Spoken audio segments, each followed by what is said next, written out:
start off today. We're going to go over 7 points today, and I think it's going to be good stuff for you. But the goal here is for you guys to achieve success in your life. And I define success as by having enough money to do whatever the heck you want to do, whenever the heck you want to do it. Okay? So that way you don't have to make decisions based on money. You guys feel me? Like a petting zoo? Cool. All right, so here we go. Point number 1. Where do you want to go? Okay? I need everyone here to tell me, you don't have to tell me out loud, but I need you to write down where you want to go. And let's just make it real. 5 years from now, what city do you want to live in? Or state? Cool, that's fine. You don't have to like move. I'm not trying to define your success for you. But what I am saying is that if you don't have a lot of money, then you can't do what you want to do, usually. Right? So I'm not saying that money is the end all. I'm saying that you earn money so that you can pursue your passion. Where do you right? want to go? Like if I wanted to take a whole week and just take piano lessons, I could do that, right? So that's kind of how you want to get to. Okay? So where do you want to live specifically? 2, what do you want to be doing during the day? Think about it. You work 40 hours a week. Okay, the time that you're here at school will be replaced with the time you're at work. I love what I do, so for me, working is not a job. Okay, just so you guys know what I do. I'm co-owner of a commercial real estate company, and we run about 1/3 of the downtown Tulsa real estate there. Co-owner of a bakery. We do gourmet cakes and bakery items, you know. And we just signed on to be the exclusive cake designer for Godiva, so it's pretty cool stuff there. We also have a photography company, we have a videography company, have a DJ company, have an insurance agency. I don't know what else, there's something else I'm missing. Oh, we're selling supplements, a thing called Power Chews, supplements in stores and that kind of thing. We're like pre-workout stuff and creatine and glutamine and, you know, morphine. But we do lots of stuff, okay? And so for me, like I go into work, I'm excited, you know, like I like what I'm doing. So for you guys, what do you want to do? What is your thing? Okay? And then the third thing I'm going to ask you is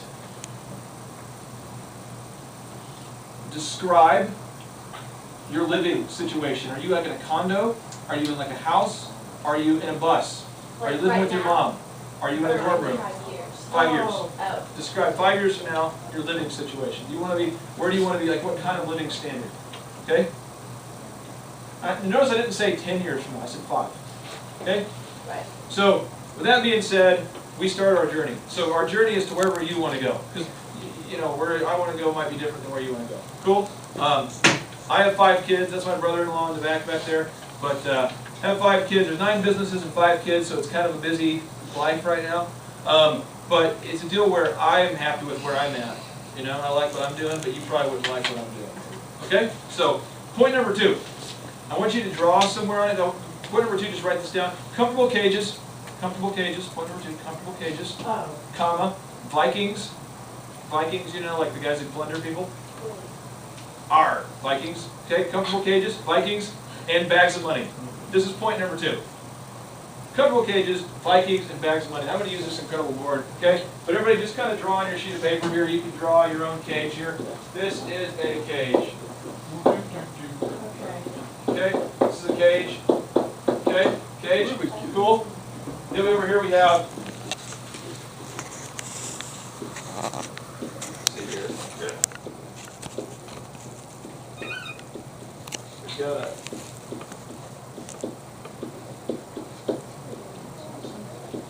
Alright, over here we've got our Viking. I'm just going to draw this right here. I'm not sure actually what. This is an axe. Okay, Viking. Then we have bags of money. Okay, comfortable cages, Vikings, bags of money. The comfortable cage is that of an employee and or everybody. Okay? So, marinate on that real quick. The average person, do you guys feel like you want to be the average person? No. Okay, cool. So that's good. But real quick, what is the average person in America? You can just write this down underneath your cage. The average American right now at the age of retirement, which is age 69, okay, USA Today did this little study. The average American has an $11,000, so it's a negative $11,000 net worth at age 69. What does that mean? Somebody?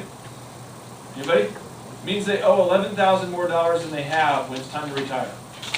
The average American. Okay? That's a problem. So that means you guys actually have a higher net worth. So it's cool is if you work for 60 or 49 years, you would actually, I guess, be 51 years. If you work 51 years, if you're like most people, you'll actually be worse off than you are now. That's encouragement. Yes. Okay. All right. Okay. That's the average person. Also the average person. This is real stats here, real stuff. The SBA, United States Small Business Administration, okay, does research on this. So the average American surveyed, does not like their job. Whoa. How many of you guys are just fired up about coming to school every day? I wasn't, right? I mean, some of you are. You like it. I like some of them, right? But what would make you only live one time, right? Can we all agree on this? Some of you might think we die, we become a cow or something. I don't know. Okay. I believe in eternal life, but some of you might go, we become a cow, we come back again, and we get to be reincarnation. I don't know. Okay. But what I'm saying is, if you only live one time as a human, right? So what the heck are you waiting for? Like, why do you want to go through the average thing and retire with a negative net worth and work at a job you hate? Right? So growing up, I asked my mom and dad, Dad, I was working. I don't want to talk about it. Okay. How much money do you make? You ever done that when you're like 10 or 12? How much money do you make? I don't want to talk about it. Why? Because it's not a good subject for them, right? So what do you do for a living? I don't know. Some of you don't even know what your parents do, am I right? We know they work at like Honeywell or American Airlines. We don't even know what they do though, really. Right? Like, he works up at the bank and he does, what does he do? I don't know. Why? Because he doesn't want to tell you, but I didn't like it. And my kids all know what I do. They're like, kids, today we're going to the bakery, we're making this incredible cake. It's like a 4-foot high cake. It's going to be in the shape of, my kids are like, oh, cool. Because I've been excited about it, right? So, average person, negative net worth, they don't like their job. And the final thing, the average person has no idea where they want to go in life. So, we're talking about USA Today sitting down with the average adult and saying, where do you want to go? And they don't even know. How crazy is that? Okay? So the comfortable cage is that. Why do I call it a comfortable cage? Because what's going to happen for 90% of you right now? How many of you guys are going to college? Okay. You ever thought about why? Okay, why? What's that? Information.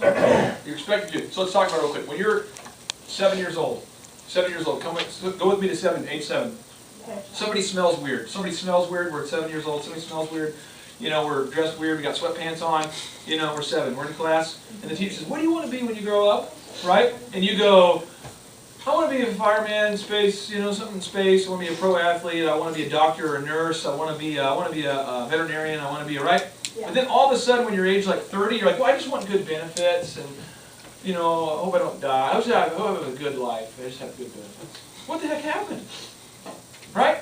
So I'm just telling you, most people quit dreaming. Right? So I'm encouraging you right now, crystallize in your squish what you want to do with your life. Right now. Because what's going to happen is your guidance counselor is going to go, what's your name? It's the third there, Mr. Amp, right there. What's your name? Yeah. Oh, Aubrey. Aubrey? Yeah. That's my son's name, by the way. His name's Aubrey Napoleon Hill, after this author, Clark. Awesome. Love the name. Okay, so Aubrey, we talked to your guidance counselor. I don't know who this person is. I'm just trying to, I could be wrong. They say, Aubrey, you're doing good. You've got good potential. And I think if you go to college and pursue a 4-year degree, maybe in business, that you'll be able to get ahead. That is bogus! The average person does go to college and does go 4 years, and they graduate with a negative net worth. Are you feeling me? Yeah. This is bogus! Bogus, bogus, bogus. Okay? Bogus. And bogus. Okay, so point number 3. Moving on. Point number 3. Point number 3. So you have to decide right now that you're not going to have a negative worth. You're not going to do a job you don't like. And you're not going to not know what you want to do with your life. You're going to decide right now in this class today. Have you met people like this? Who of you guys have like a brother and sister who lives at home and still can't find a job at graduating? You know these people? Yeah. Working at Fridays after getting a good business degree. It's weird, man. Okay? So you ask them, how are you doing? I don't want to talk about it. It's because they never decided to sit down right now and write where they want to go. Okay? So point number 3. You have got to learn a skill that allows you to pay the bills. That should be your job. Point number 3, a skill that pays the bills. You feel me? What is a skill? Can somebody tell me what's a skill? Something you're good at, but something in the business world, I'm going to tell you this. It's what problem do you solve? A skill that pays the bills is what problem do you solve? At the most basic level on the planet Earth, True story. Neighborhood kid. Me. Okay? In a neighborhood, there's lawns everywhere, right? In our neighborhood. Talking to one of the neighborhood kids, Paul.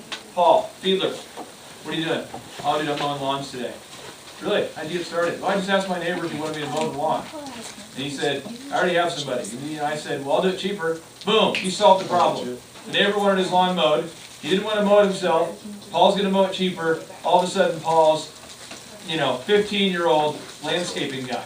Well, Paul grows his business. By the time he's 18, his dad was a dentist, and his dad was like, just solve problems, Paul, you can do it. Paul was having this vast landscaping empire. You feel me? Another example. I'm sitting there, 14 years old. Who here has ever been to a school dance that was whack? It was whack? Whack. Whack. Oh, it goes to me. Okay? Right? That happened. You're there, and then what happens is, the DJ's playing stuff that's not danceable. It's popular, but it's not danceable. You know what I mean? And you're going oh yeah. right? And you're doing, this is a cool song, if I was alone in my car driving. Right? He's playing Matchbox or Matchbox 20, and you're like, this is not cool music to dance to. He's playing a slow song on a Lady Gaga CD. You're like, isn't this a dance party? Okay, I was there. So 14 years old, I'm sitting there watching the DJ be whack. Okay, 14 years old, grew up poor. Okay, I go to the guidance counselor. I say, hey, this is Miss Paige. She was our counselor lady. I said, hey, Miss Paige, our DJ's awful. And no one dances until the last 10 minutes, right?